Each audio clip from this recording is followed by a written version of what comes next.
Hey guys, Dylan from lolcoach.academy here. We specialize in helping players climb to their goal rank, playing the champions they love to play, playing them the way they want to play. And today we have a 80 carry VOD review with a bronze Misfortune player who actually likes to play phase rush Misfortune in the bot lane. Now, I am going to give her suggestions on alternative keystones she can run to be a little bit more optimal, but also if she wants to play that way, we will try and make it work. Yes, it will take her longer to climb, but if she's enjoying it, if she's enjoying the process, that's completely fine with me. And if it's completely fine with her, that's great news. We've got a plan. So on the screen here, you can kind of see our notes from the recap that we'll go through at the very end. The biggest takeaway I think for this video is just how OP jungle tracking is and just how easy it is. So what I basically show her and teach her is basically, if you can understand where the enemy jungler started, let's say they started bot side, for the next 10 minutes of the game, with I would say about 90% accuracy, you can consistently track them in relation to how aggressive you can be in the bot lane. So if you know they start a bot lane, for example, well then you know you have a lot of safe time in the bot lane because they're pathing topside to clear their camps. So we go really in depth with this, and she started the session with little to no understanding of how jungle tracking works and what a jungle path looks like. So we go deep into this, and we even play a guessing game of like, where do we think the jungler is at, 8 minutes. And it's really cool, really insightful. And so for anyone who's like dying to jungle ganks as an AD carry or as a bot lane, this one piece of information is gonna skyrocket your improvement. So awesome. I'm going to stop yapping. Let's get into the review. If you like what I do, please check out the links below. Book a session with me. But yeah, let's get into it. Yeah, maybe tell me a little bit about the 200 games you've played so far this split, what your findings working, what you're struggling with, and we can kind of tailor the session around that. More like, I don't know, because some games are great, and I think it's more like dealing with counters, making sure that I'm managing my waves properly, Yep. rotating, positioning, especially in team fights. Yep. Like trying to stay as close to like my engage or my support as possible without, putting myself in a position to get caught out. Yeah, yeah.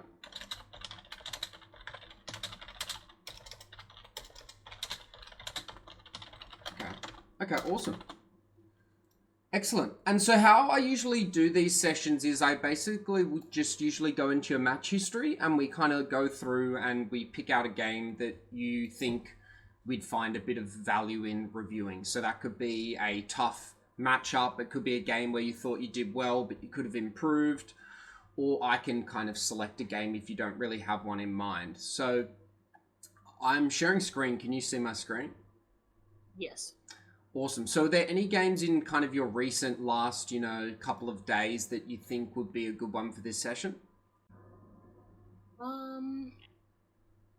Yeah, I did one about an hour ago. Yep. Is it this 5 and 6 one? Yeah, I was really struggling against, I'm thinking, because was a Caitlyn, I did okay. Yep. Against the Caitlyn Zyra, like we got our lane, but we ended up losing tower first because we got ganked by their mid laner, their top laner, I think, and their jungle a couple times. Yeah. Yeah, and then the Trundle just took off in the Darius. Okay, that's good. Now, before we get into the game, I just want to say, with your goal of silver, I think you've got a really good shot if you just reduce your champion pool down to Misfortune and Kate. I think you've got a really good chance here because what I can see is you've got a 55% win rate on both of those champs compared to your overall win rate of 51%. So let's say for this split alone, you played all 215 games here on just Misfortune and Kate. We didn't play any Jhin, any Ashe, all that stuff. You'd probably already be like Bronze 1 right now. Not by actually necessarily improving in the game, but by just having a smaller champion pool. So I really think if that goal of silver 1, you're dedicated to that, I would really consider now to just only play Miss Fortune and Caitlyn in ranked duo solo. And then if you're wanting to play Jin and Ash and Trist, maybe save that for your normal games or your flex queue games, or even if you've got a second account. Because you're at a stage now where your Miss Fortune and Caitlyn are really good, but you now need to like double down on them. And I can see now you're basically doubling down on them. Like in your last 20 games, all you've done is played Kate and Miss Fortune, which is great. So you're kind of already doing the strategy. What I would just say is that's going to be the strategy that you'll climb to silver. And then all you have to do is fix the things that you're doing wrong on your Miss Fortune and Caitlyn. Yeah. So it sounds real simple in theory, but really it's just now a volume of games. And as long as you're getting a little bit better every day, we're going to really improve. Awesome. All right. So 5, 6, 7. Yep. Awesome. Yeah, so I would really say let's try and avoid going Dark Harvest or Phase Rush and try and slowly switch over to First Strike or Press the Attack. First Strike... I've played with First Strike before, and I like First Strike. Yeah.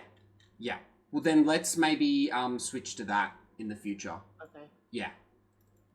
Because Phase Rush is just not very optimal on Miss Fortune. One, because she's ranged, and so ranged champions don't get as much benefit from Phase Rush.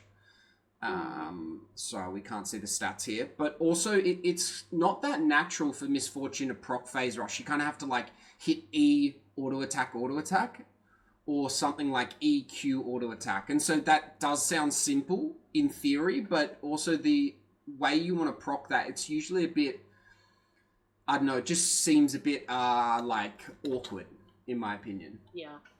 Compared to, like, First Strike, where it just procs, off damage, and then, press the attack, activates off auto-attacking. But I think, given your preference to Dark Harvest and Phase Rush, First Strike's probably a much better rune for you. Okay. Cool. So your duo with Slaughtermelon, is that Sid with a different username? Okay, cool. Excellent. Cool. Okay, so same thing I told Twiller, we don't leash anymore. Yeah. Yeah. Why do you think we don't leash anymore? Well, one, because it happened to us before. It left us open for a surprise attack from the bushes. Yeah. Yeah,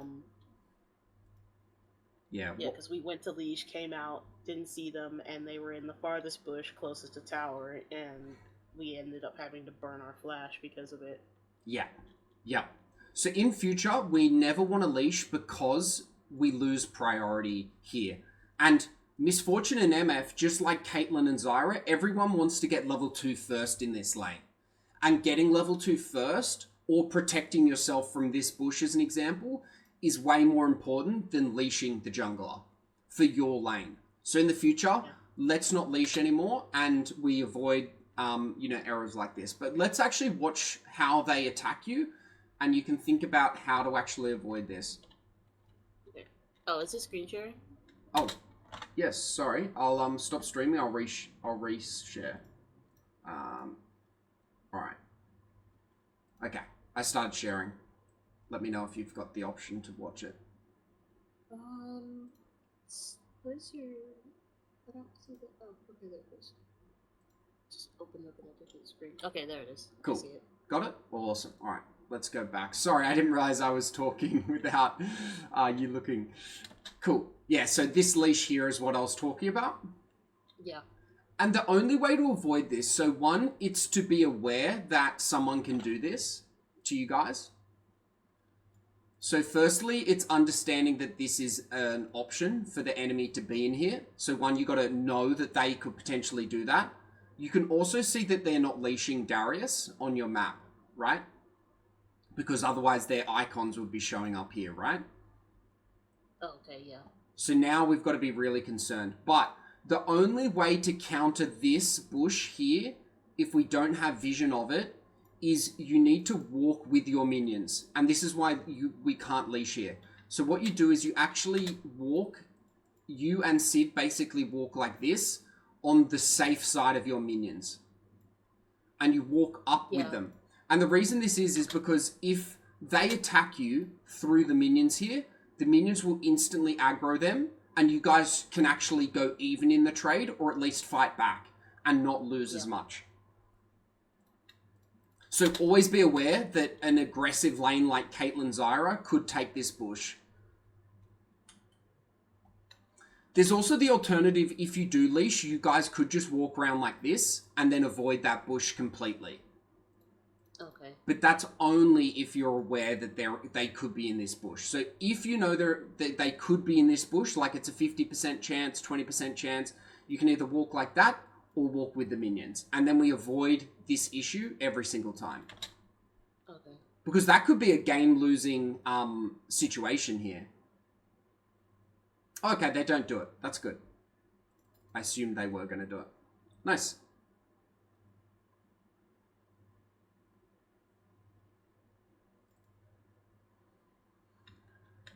Cool. So if Darius, their jungler, started bot side, what does that information tell you as an AD carry in a bot lane?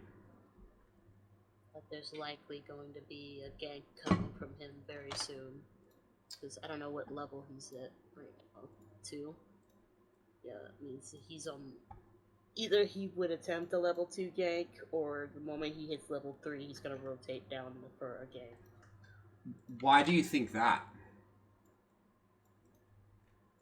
Cause, I don't know, if he started off bot side, the chances are he's gonna, cause I don't know, I don't jungle, but I mean, I've jungled a couple times, but I'm not good at it, but I'm assuming that he would start on, what is that, his red, down to, I guess, Krugs, maybe.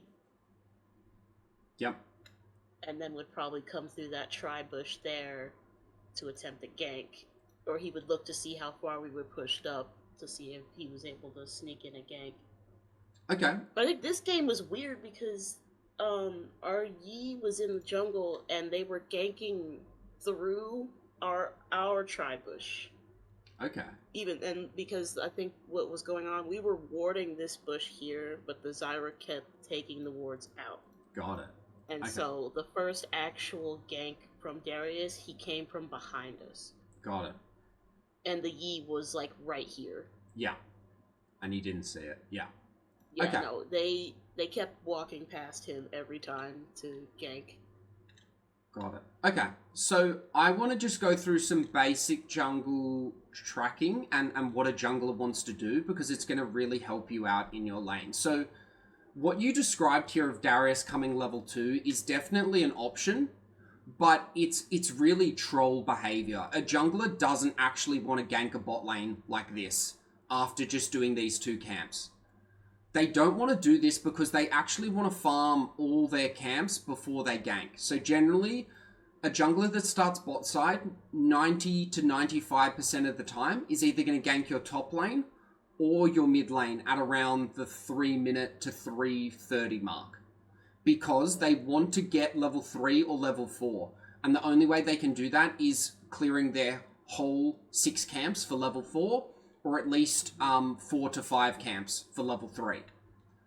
Okay. So if the Darius ganked here, it would actually be really silly of him, because he would actually lose a lot of experience and time to farm and gather levels. So he can do it, but it's pretty silly of him if he does. Okay. So generally, a jungler will go from bot to top, gank, recall, then come back to bot. So really, you should actually worry about a gank when you know the Darius started bot side. You only need to worry about a gank around the 4 minute 30 to 6 minute 30 mark, because that's the time it takes a jungler to basically clear their whole camps, gank top or mid, take scuttle, then recall, and then they're walking back to your lane. And that's when the first gank usually happens in bot lane. Okay. So that information should then allow you to play very differently for the first 4 to 5 minutes of this game, because that means you can either be really aggressive because you know the jungler 95% of the time is going to be pathing away from your lane. So this is a natural 2v2. Or you can just kind of chill out and play really safe and just ward river, ward tribush, and just relax, depending on what you think about the 2v2 matchup.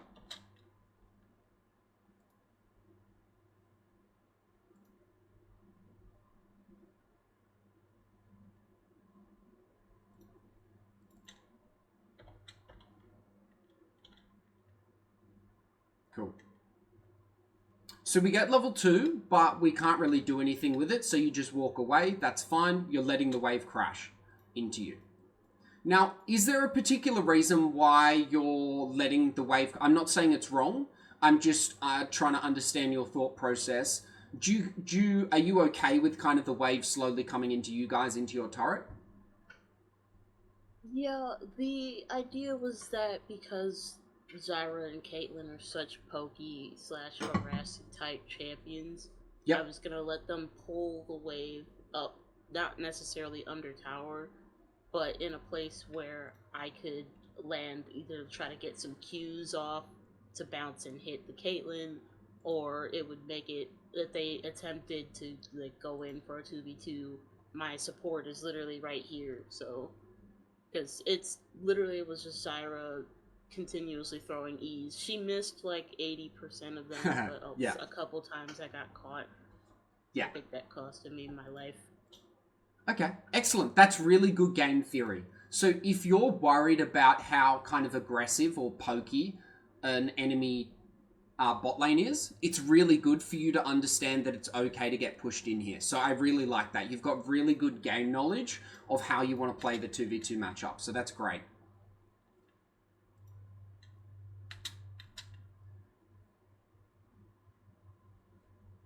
All right, let's go back a little here. Okay. So generally, we want to be aggressive when our support's aggressive as well. So watch what happens here. We basically want to be in sync with our support. We always want to be like basically parallel. Think of you guys like having a tether to each other and you're basically stuck together like that. Is there a game like it's called It Takes Two or something?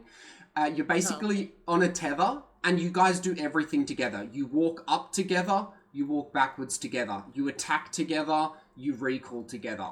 The more you guys can be cohesive as a unit, particularly when you're on voice comms, the more effective you guys are going to be as a duo and as a bot lane, and the more you're going to win the game. So watch what happens here. Morgana hits Q, and you walk back to dodge E. This is all good. You're trying to dodge the E, so that makes sense. But watch what happens after you dodge the E. Morgana comes up and attacks, but you're still walking backwards. So what I would much rather happen is reduce the time it takes you to dodge the E. So you've dodged the E, you don't need to be this far back, and immediately come back and support the Morgana here because she's just gotten a really good bind, and you guys can actually win this fight. Yeah. So awesome, you do correct yourself. It just takes maybe an extra 1 to 2 seconds. But good job, you get the Q land, and it's a pretty good trade.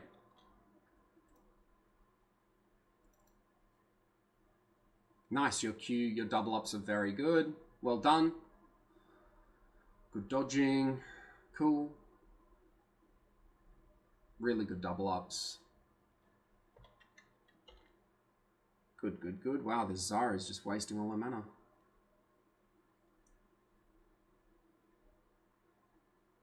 Excellent, we got a really good wave. Now, jungle tracking. Where do you think Darius is right now based on what I talked about? He said it was about 4. I'm assuming by now, because he started bot side and you said it would take generally 3 to about 4:30 was the mark to expect a game. So he's probably just now recalling, or he's probably finishing up his last jungle camp hop side, and is about to recall to start pathing bot lane. Yes, or he may try to gank top or mid, or take Scuttle Crab. Because Scuttle Crab spawns at 3 minutes 30. Okay. Another good trick to do is if you know both junglers start a bot side, you can use Yi as like a, I don't know, like an indicator for where the Darius probably should be. Everyone's first clear is a very similar speed as jungle. There's probably like a bit of 5 to 15 seconds variance. So in general, if you're like, oh shit, I don't know exactly where the Darius is, just look at where Yi is and then go to the other side of the map. And this is most likely where Darius is, somewhere here, because Yi's in that side. And then look, we take off vision and we can see Darius is pretty much, you know, he's a little bit ahead of the Yi, but pretty much a very similar position, both top side and potentially either going to gank top, take scuttle, or gank mid.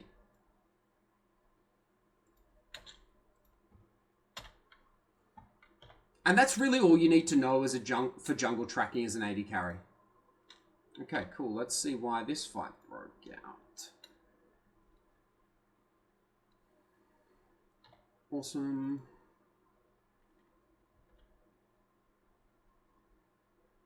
Cool. Oh, it's a good E. Okay, that's why. Okay, you walk up.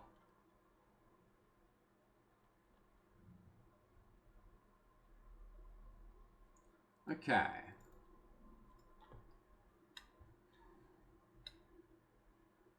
So talk me through why you want to go aggressive here after getting hit by the bind. I think it's kind of okay, but talk to me what you're kind of thinking in your head as this is playing out, just so I can understand.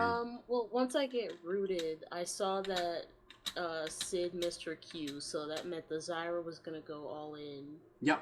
To land the ignite and to try to burn as much of my health as possible. So to kind of dissuade her, I wanted to at least shoot, not like walk in her face, but I wanted to at least like fight back, because I didn't want to risk like the Caitlyn trying to flash in or get like a headshot off or something, because she was still down in this bush here while Morgana was trying to fight her off. But yep. That was just I thought I had cleared that E, but I didn't. I caught like the very end of it, so yeah. So I tried to dodge it to the side instead of running in a straight line, so that way it would give me ample time to counterattack. Yeah. But I just didn't clear it, and I got caught. Yeah. And in general, the way we need to think about bot lane is the AD carry reacts to everything the support does. Or you proactively predict what your support is going to do. And that's why voice comms is really strong, because Sid could be like, hey, I'm about to go aggressive here on Zyra, like, let's get ready and go. But in a bot lane, the support is really the dominant one, and they're the one who controls the aggression of the lane. So I want you to start thinking in situations like this. If Morgana misses her Q plus W, you guys are basically going to lose any trade you take. Unless their bot lane is really dumb and really bad, you're missing about like 60% of your damage right here. Maybe 50%. Okay. So in reality, I actually don't want you to take this fight if Sid misses her QW. What I'd much rather is maybe you can auto attack Zyra once or twice and then you just walk straight backwards. Okay. Because the fight's almost over. You're never going to win a trade where Zyra's hit her ability and Sid's missed her abilities, and then Kate is about to enter the fight as well.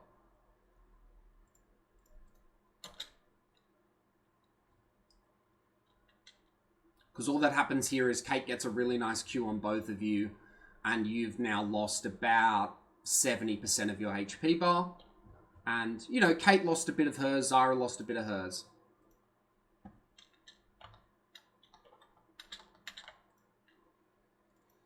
Cool. And all of a sudden, we've lost a lot of agency in this lane. Not the end of the world, though. You've got a health potion. Good job. Nice.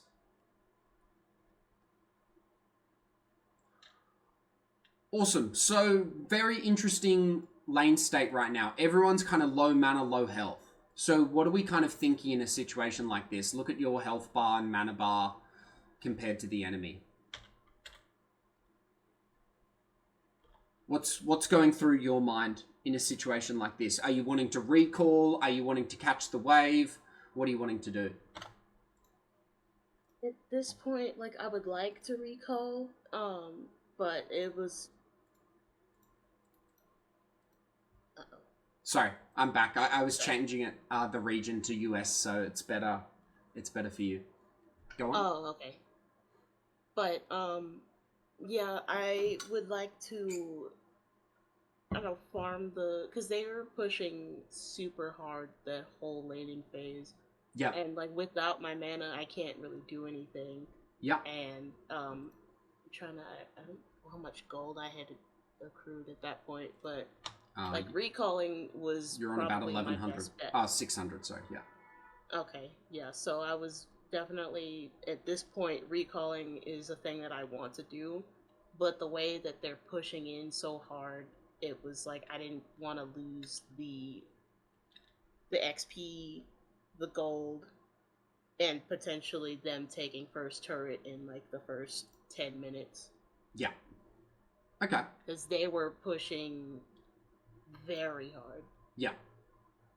Cool. That's good. That's good. Really good analysis. So there's two ways we can look at this. One, how you've looked at it. The other is looking at a lane like this. Caitlyn, Zyra, very heavy poke. Misfortune, Morgana, very, decent poke, not as good, but very, very mana hungry. Misfortune is probably one of the most mana hungry AD carries in the game, especially before her first recall. And so what I would really want you to do to work on games where you don't want to recall at 3 minutes 40, I would much rather you conserve more of your mana. You should be at about 50% mana right now, but instead you're around 10%. And the reason is our E costs 80 mana for only 35 damage, or like 70 damage if they stay in it the whole time. So that's really inefficient. Yeah. When you have a 480 mana bar and it costs 80 mana to do 70 damage, that's basically 2 auto attacks or, 1.5 auto attacks.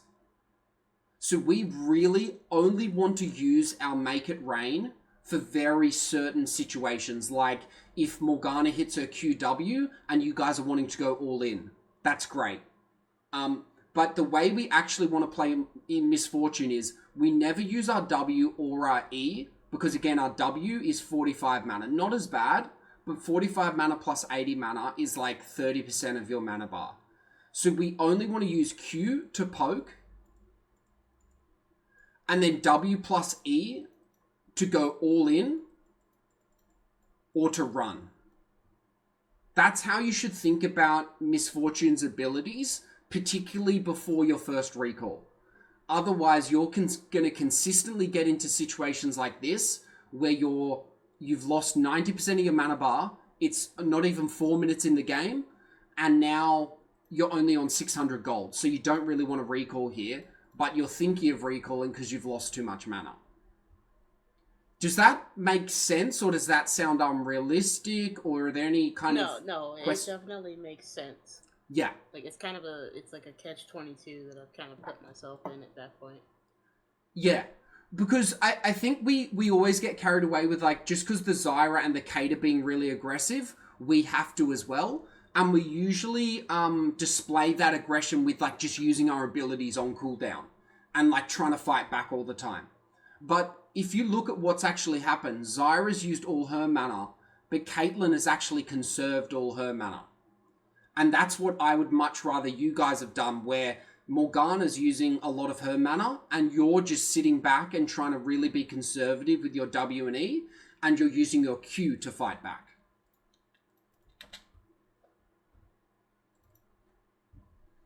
Yeah, because see how we lose all agency in this lane now, and we basically have to sit under turret, which it's not the end of the world, but as an AD carry and as a bot lane, we always want to increase the time we have control over the lane.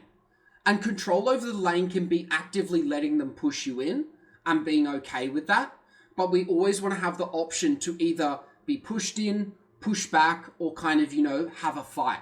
But now we've kind of lost a lot of agency because we don't have mana to use our abilities.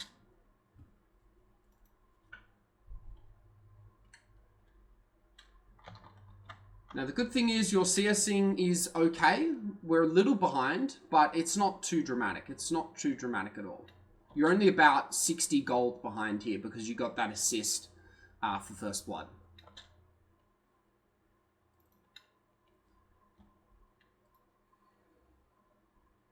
Cool, and see how now we're trying to use our double up. We've got no mana. And look, Yi's going to come gank. And now you don't even have mana for E.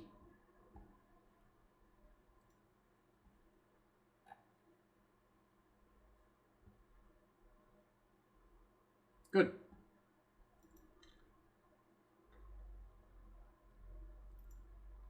Cool. Cool, so what do we want to do with this wave now?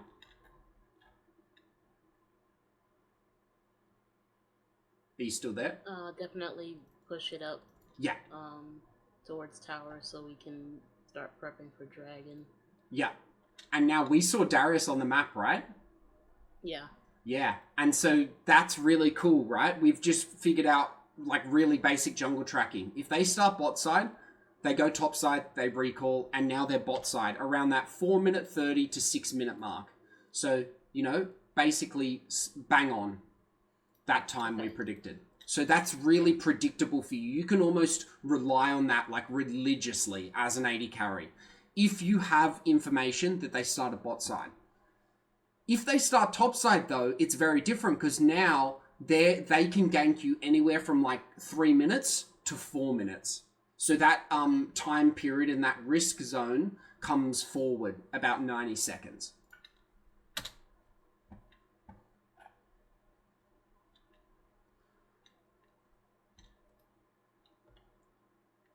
Excellent. So why do we want to push this wave all the way into turret other than to get the gold from the minions and the XP?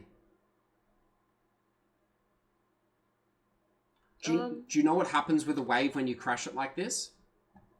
Or what happens to the wave in bot lane? Okay, cool. So what happens whenever we crash a wave into a turret like this, this wave is always going to bounce and push forward. So this wave will always push this wave back, which is really great. Because that means by the time you guys get back to lane, this wave is going to be like neutral or pushing into your turret. And it also means no matter what these two do, they cannot freeze this lane. They cannot freeze this wave no matter what they do because you crash the minions into the turret. And then the way their minions now aggro is hyper aggressive onto like your next minion wave. Okay. So watch what happens here. This wave is going to bounce. And we call this a bounce because what happens is like the wave bounces and then starts bouncing onto your turret. Look at this. See how the blue minions just executed one of your red minions straight away? Yeah. That's because they all aggro the nearest minion when you crash a wave. It's just like minion. It's how they're programmed. It's kind of weird, but I think it's intentional because they've left it in the game for so long. But basically, what happens is the blue minions just like all gang up on each of the red minions, which is really good. Whereas the red minions just split their damage like they normally would, like a normal minion wave does. Oh, okay. Yeah. See how they're all ganging up again on yeah. On the caster. Okay. Yeah.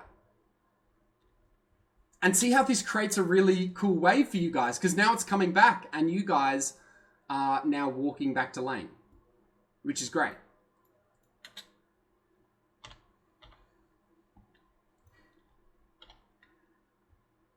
So we always want to crash a wave, basically. Long story short, we always want to crash the wave because it gives us a really good wave state when we get back to lane. A really safe way to play the game.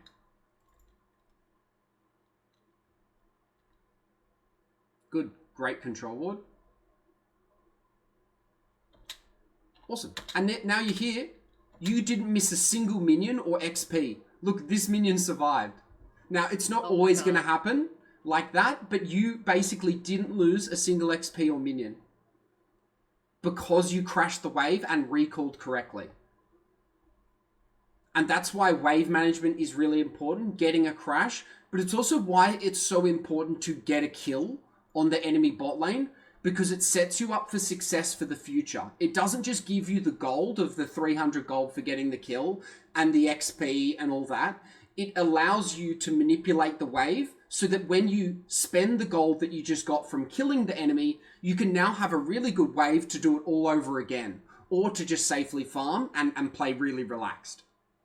Okay. Yeah, and it's all about you controlling the bot lane. Like you got to be like the mastermind and be like puppet master, controlling bot lane for as much as possible.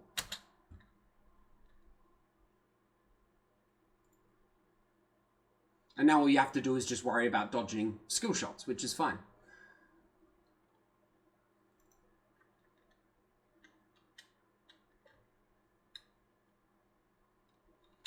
Excellent. So based on our rough jungle tracking, where will we think Darius is around the 6-minute 45 mark with the information we've gotten so far? I'm trying to think, because his red is about to come up soon. Yeah. Dragon is up, so I know he's probably going to start pathing towards that. He's at mid lane, so I'm assuming he's either somewhere at top jungle or some, what is that, wolves? That's wolves, yep. Yeah, so he's either, what I'm thinking is he's probably at wolves or at,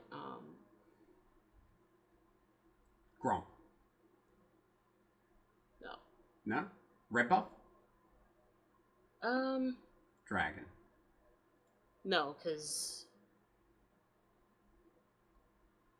Dragon, I can't remember if Dragon had just come up or not.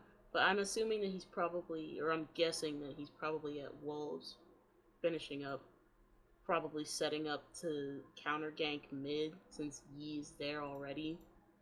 Yeah. Okay. And then eventually gonna, once he finishes there, he would be able to path down to bot lane. Okay. Or path down to Dragon, sorry. Okay, but let's go back here. That's pretty decent knowledge and a pretty good understanding. But if we knew Darius started here at the very beginning of this game and he went bot side, top side, back, bot side, because we saw him here around 5 minutes. Right, at the, 450. Yeah, he's going to be doing a very similar path where he's going recall, bot side, top side. So we're going to release the vision and see really shortly. I have a very big feeling he's somewhere bot side here. Or he's taken a recall and he's going to be walking bot side because he really wants this red buff because it's way more important to him than this and this. Now, there's a possibility he's at his wolves. I would say maybe like a 10-15% chance. But it's not what a jungler wants to do. And so if we put ourselves in what would I want to do as a jungler, I would probably want to be getting this red buff, or I'd be recalling to now walk back to this red buff. So let's see where he is. Your priority would be red buff, then... Yeah. Okay, so he's... And now let's watch his pathing. And this is why jungle tracking is so interesting. He's going to go... No, okay, he goes bot side, just like we predicted. And he's even pinged dragon. So isn't that crazy how with just a bit of knowledge of when we saw Darius start jungle and then we saw him again at around 4 minutes 45, how we can predict with about 90% accuracy, I would say, where the Darius is. He's either here or here. That feels like a cheat code to me. I don't know if that feels really crazy knowledge to you. That's insane, thinking about it, because that was a pretty spot-on prediction. Actually, it was because we estimated around between the 4 to 6 minute mark, and at 5 minutes he's just there at Krugs. Yeah, and there's going to be variants of 30 seconds, camps, all that kind of stuff. But with almost 100% accuracy, you could guess that Darius is going to be somewhere bot side right now. Like, obviously, I can assume he's either going to be his red buff or his recall because I've got, like, a lot more experience in this. But for you now, just learning the basics of jungle tracking, you can now, with, like, 90% accuracy, assume he's somewhere in the bot side of the map. Which means you have to be kind of cautious and just vigilant that Darius could enter this fight in the next 15 to 30 seconds.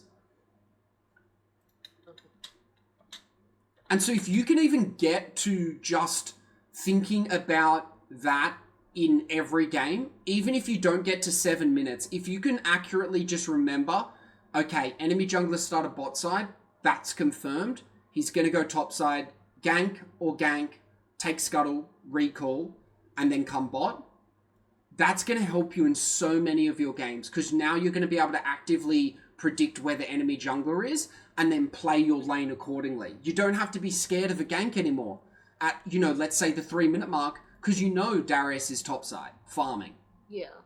And then you can double confirm and like give yourself absolute safety by just like warding hero here and then playing aggressive because you assume with 90% certainty that Darius is pathing topside.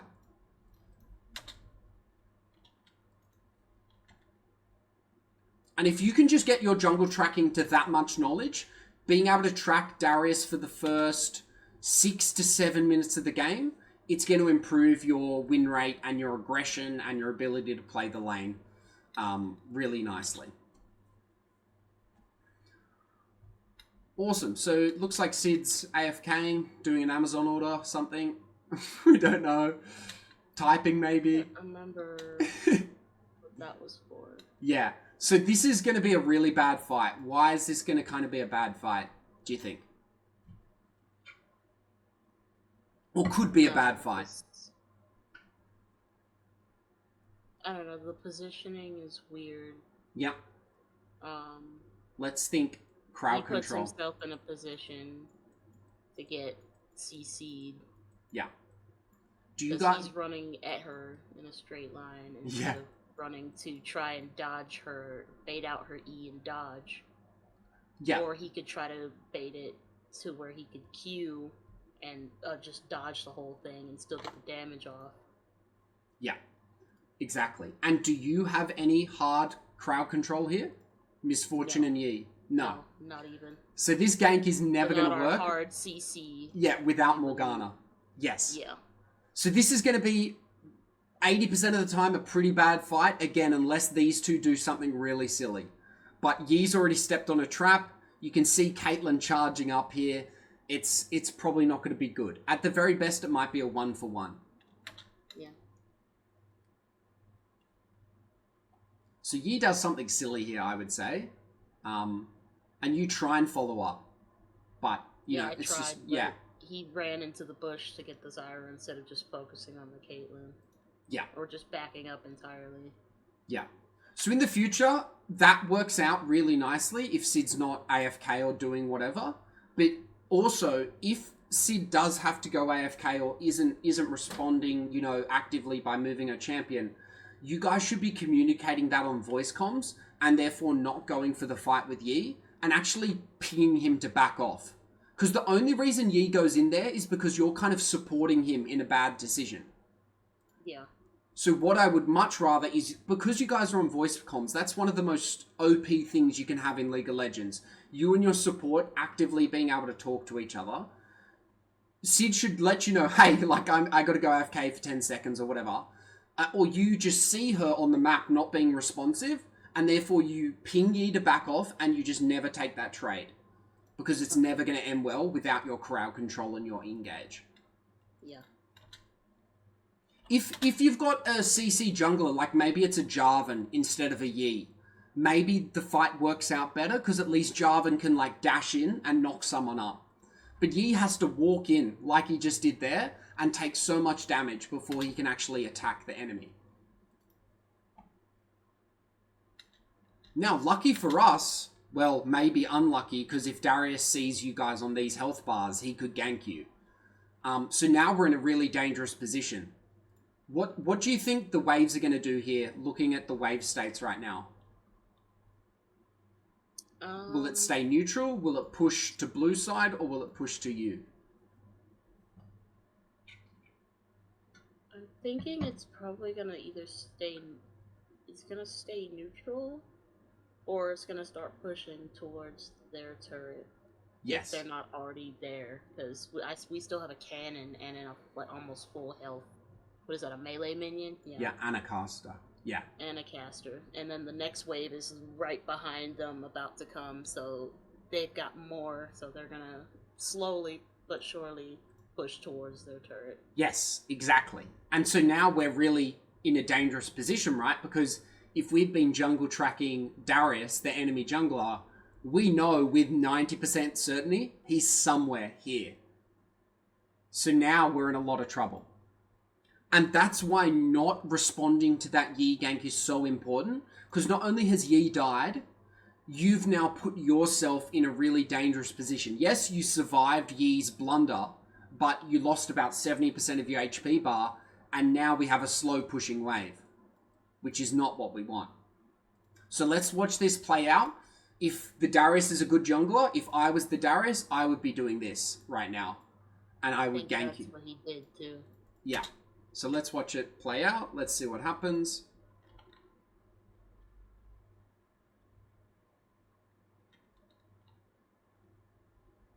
There we go. Isn't that incredible, right? We can predict the first 7 minutes and 45 seconds of what this Darius is going to do with just the information you've gotten in this game. And yes, it's so easy to do in hindsight, of course, because we're pausing, we're showing vision, and we're taking our time analyzing. But if you can get to even like 30 to 50% of this in your live games, and just ask yourself, where do I think the Darius is? Like, if you can ask yourself that in the game, you can then make a prediction and then play accordingly. And that's how we start developing jungle tracking knowledge. Using that basic theory of jungling. If they start bot, they path top, recall. Bot, top, recall. We can predict with a lot of certainty and save ourselves from situations like this. Okay. And that's kind of the difference between, you know, I would say like a bronze silver AD carry, and I would say like an emerald diamond AD carry in terms of jungle tracking and knowledge. It's not that much of a gap, but it will save you from, you know, 1 or 2 deaths a game, which is a massive difference. That's a 600 gold difference.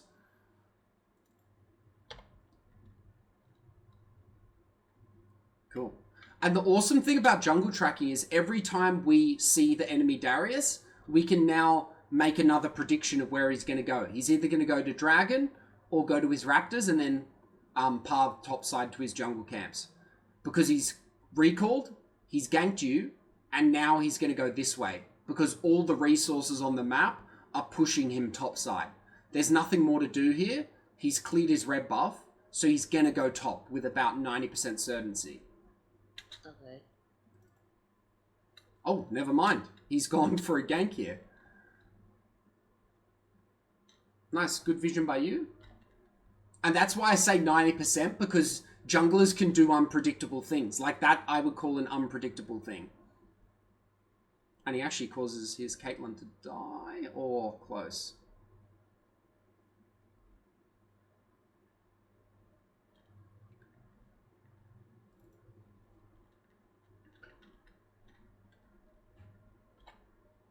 Cool. So what do we want to do with this wave?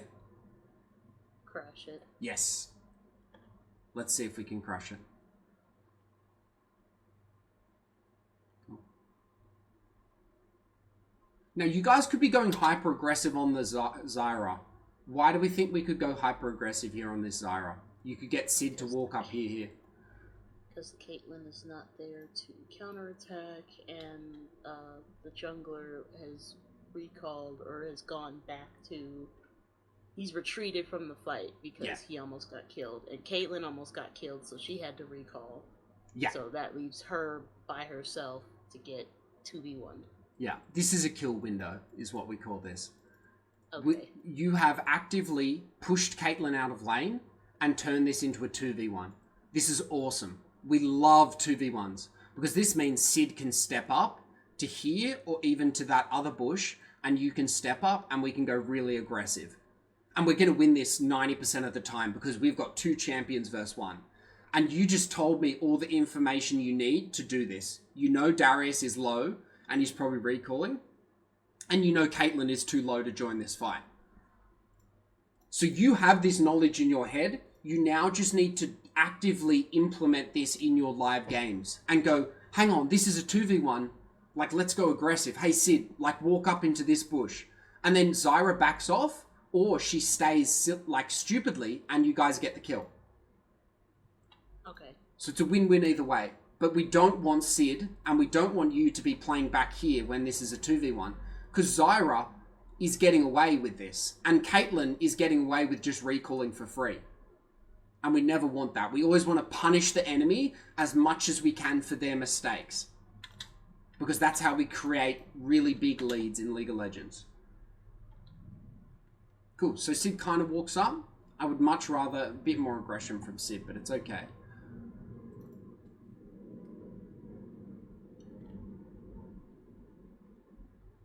Cool. Awesome. We're in a bit of trouble here, so we really want to just crash this now and get the hell out of here. So let's see if we do that. Oof. Cool. You survive. Little awkward. And that's why we want to push that 2v1 so Zyra can't play on her terms. You guys let Zyra play how she wanted to play that.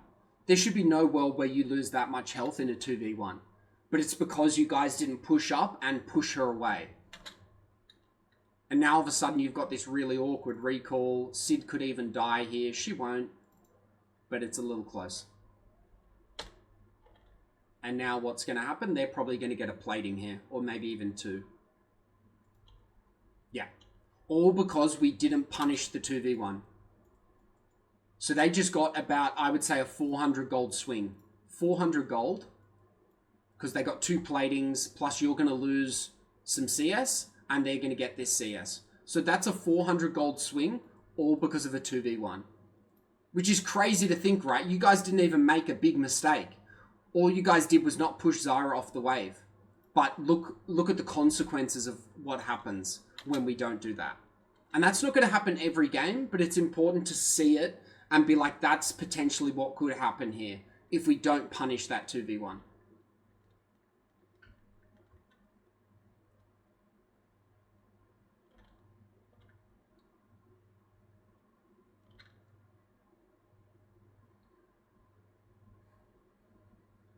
Awesome. So we don't have much time left, so I'll skip laning phase because we've done a pretty good in-depth. Let's watch one or two team fights and just see what happens. So this is just an awkward team fight. Let's watch this.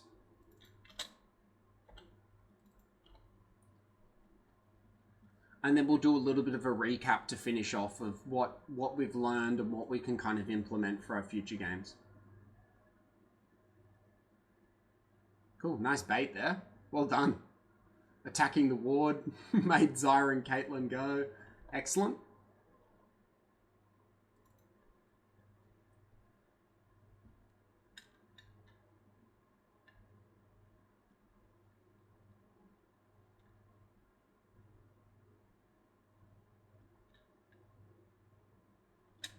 Cool.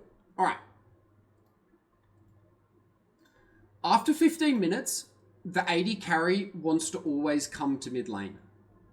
Okay. Why do we think the AD carry wants to go to mid lane?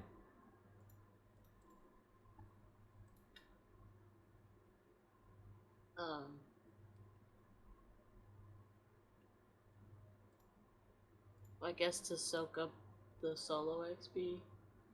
Because by, 15-minute mark, laning phase is typically over. Yeah. And we've already lost tower. Yeah. So my best bet would be to go to mid lane, soak up the solo XP, and try to catch up to the lead that just try to catch up CS wise. Yeah. So that I can get a gold lead, kind of. Yep. That's reason one. Reason two is it's a really safe lane. You've got your turret, and you can just sit here with so much safety. They can't touch you. If they touch you, you just flash, or you just sit back with your Morgana.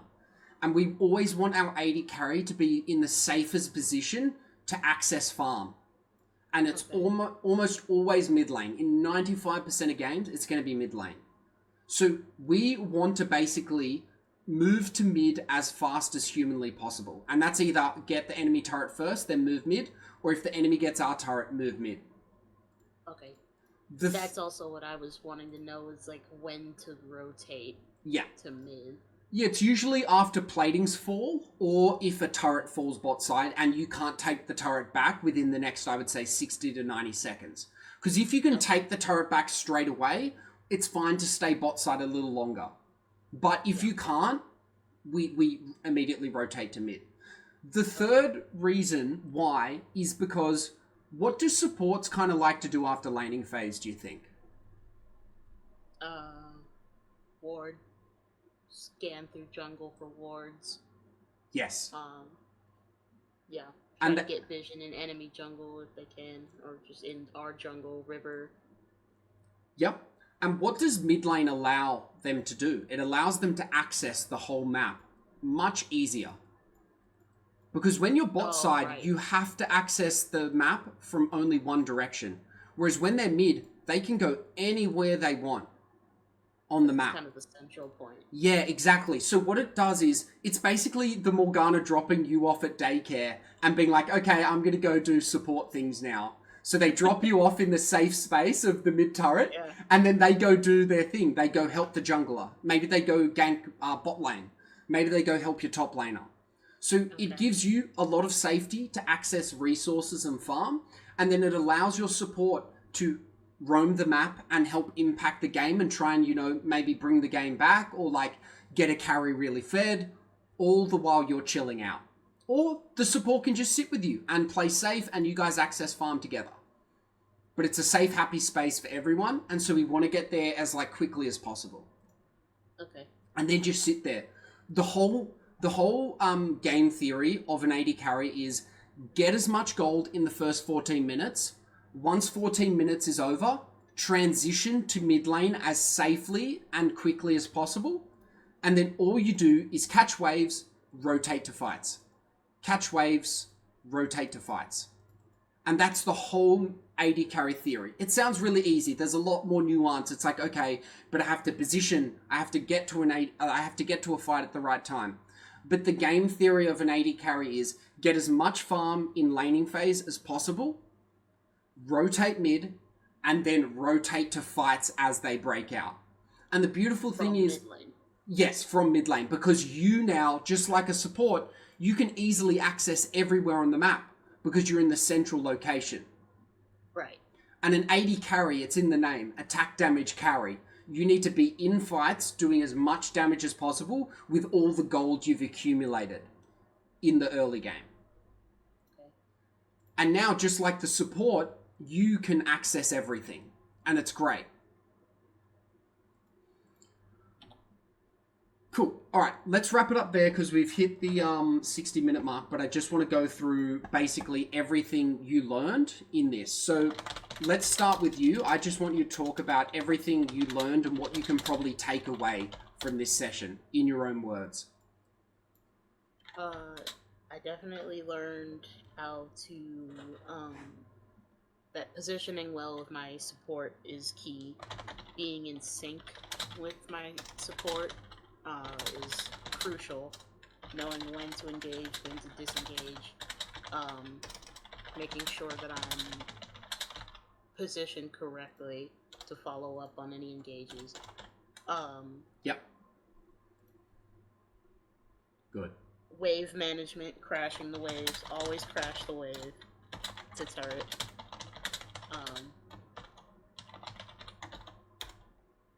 Make sure that I'm jungle tracking to avoid getting ganked early. Make sure that I'm warding is I usually try to always ward. Yep. I know that wards are very important. Always ward. River, try bush. 14 minutes is the ideal laning phase. Yep. If we haven't taken their turret, or if they've taken ours,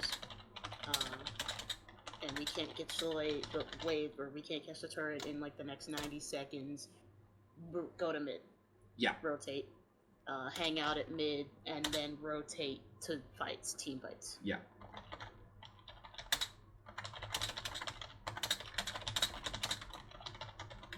Oh, and if we don't have, take advantage of 2v1s. Yes. Kill windows.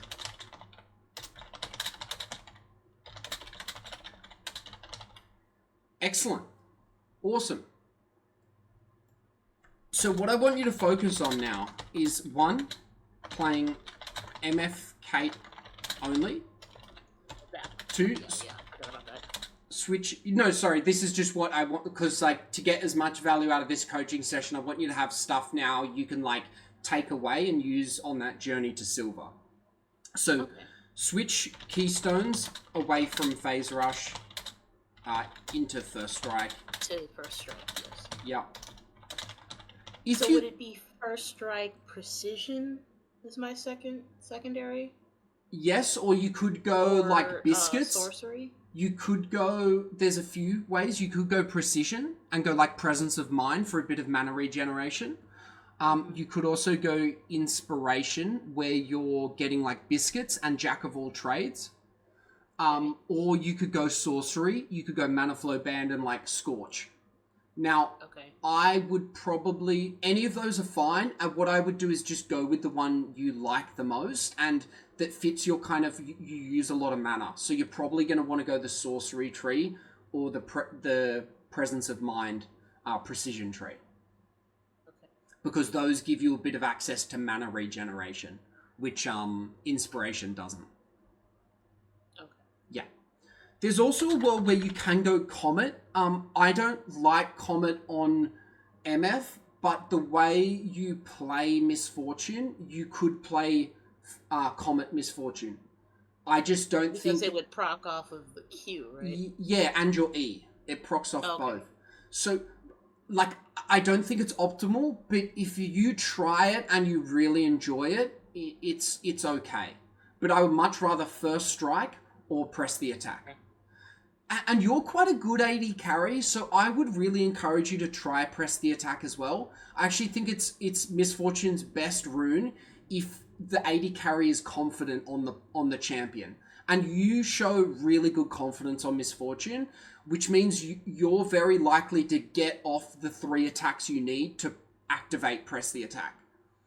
But let's start with first strike and Comet, see how you feel, and then what I'd love for you to do is try out some press the attack, maybe in your flex games or on your second account if you have one, in games that don't matter too much about your rank.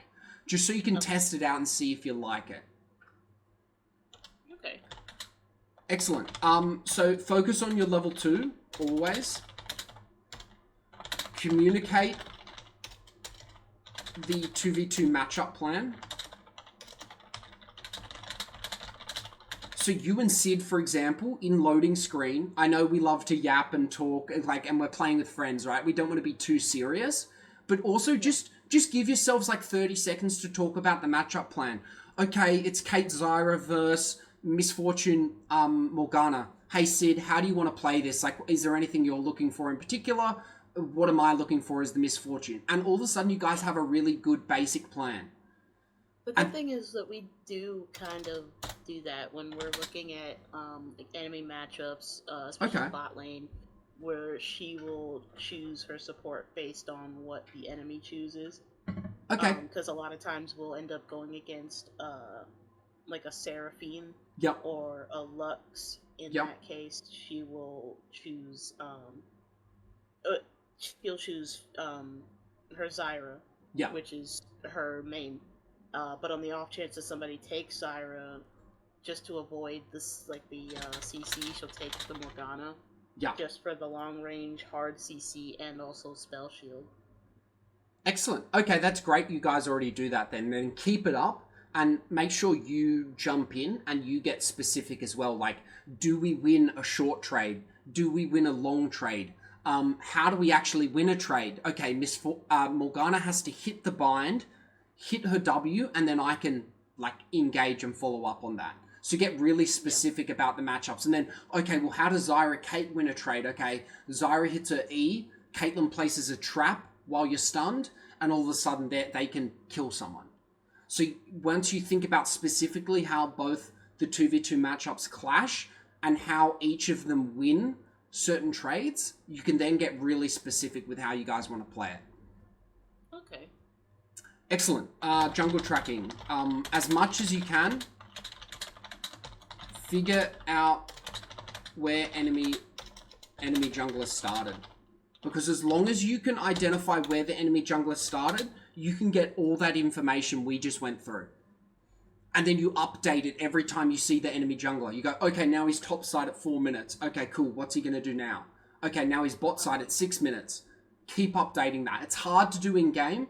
Try and get Sid or whoever your duo partner is to help you do it as well. Where do we think the jungler is? Okay, let's play safe because we know the jungler's bot side. Excellent. Mid after laning phase. Cool. So I think if you can focus on those things, the gap between where you are now, based on your skill, what I've seen, and where you want to get to, that eventual goal of Silver 1, it's really just about consistency, increasing your agency in early game, and then transitioning that to mid game. So I think if you can just keep focusing on these 6 things, reducing your deaths in laning phase, and just showing up to fights in mid-late game, you will eventually climb to silver based on your current trajectory. So that's the good news. Now it's just a matter of game volume and sticking to the plan. Right. Awesome. I've talked a lot. I hope you enjoyed. Been super helpful. Good. Yeah, I really hope you enjoyed it. I know it's a daunting first coaching experience, but I'm glad you found it helpful. I usually say halfway through these, like, I feel like I'm just talking at you and like telling you everything you're doing wrong, but I'm really just doing it from a, like, I want you to improve and I want you to get as much value from this so that you can take it away. Yeah, and I really do appreciate that, because, like, it's easy to just tell somebody that, you know, hey, what you're doing is wrong, but it's another thing to actively walk them through and, you know, have them look at it and review and tell them what they could have worked on, and, you know, just going through frame by frame and seeing here, this is, you could have done this, try focusing on this, you know, it's very helpful, and I really do appreciate it. Excellent. Okay, well, I'm glad you liked it. So we'll wrap up there unless you had any other questions you wanted to ask. I'll send you these notes. I've also recorded this session, so I'll send you a recording of the session as well, so you can watch it back. And you can maybe even send it to Sid so she can kind of see, you know, what maybe she needs to work on a little. Yeah. Awesome. All right. Have a great night. And yeah, I hope you enjoyed it. And yeah, we'll talk. I did. Thank you so much. And please keep me updated as you climb, you know, in a couple of weeks or whatever. Let me know how you're going. I will, definitely. Thank you so much. Excellent. No worries. See you later.